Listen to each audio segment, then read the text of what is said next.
আসসালামু আলাইকুম ও রহমতুল্লাহি ওবারাকাতুহু।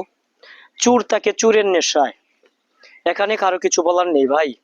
বিষয়টা হচ্ছে চুরে আমার যখন ফেসবুকে কন্টেন্ট মনিটাইজেশনের কাছাকাছি চলে গেলাম, মনিটাইজ পাবো পাবো এরকম একটি অবস্থায় চলে গেলাম, চোর আমার ফোন চুরি করে ফেললো।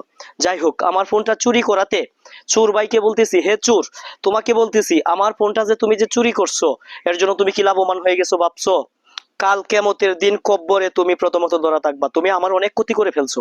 কেননা একটি ফোনের ভিতরে মানুষের জীবনের অনেক কিছু বাস্তবায়ন হয়, অনেক কিছু থাকে। ঠিক আছে, তুমি আমার সবকিছু নষ্ট করে ফেলছো। তো যাই হোক, তোমার কোনো ক্ষমা নাই। তুমি যতই চেষ্টা করো ক্ষমা নাই। আর দ্বিতীয় কথা হচ্ছে, তুমি যে সময় চুরি করে যাও, তখন আমার কোরআন শরীফের উপর পা দিয়ে চলে গেছো। ঠিক আছে, কিতাব টিতাব যা আছে, কিতাবগুলি যা ছিল, আমার দাওরা হাদিসের কিতাব, এগুলির উপর দিয়ে তুমি পা রাইখা চলে গেছো। যাই হোক, তুমি যে চুরি করছো, তুমি কি দুনিয়াতে লাভবান হয়ে গেছো? কি হয়েছে? কি হয়েছে? তুমি আমার একটা ফোন নিয়ে গেছো, তুমি আমার কাছ থেকে কিছু মাল নিয়ে গেছো, এই তো করছো।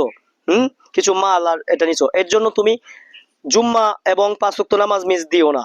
আল্লাহ পাক যেন দেয় তুমি 5 ওয়াক্ত জুম্মার নামাজ আদায় করো, আর 5 ওয়াক্ত নামাজ আদায় করো, জুম্মার নামাজ আদায় করো। কেননা কাল কিয়ামতের দিন আমি এই যে কতটুকু পরিমাণ তোমার কাছ থেকে নিয়ে যাই, তার কোনো ঠিক ঠিকানা নাই।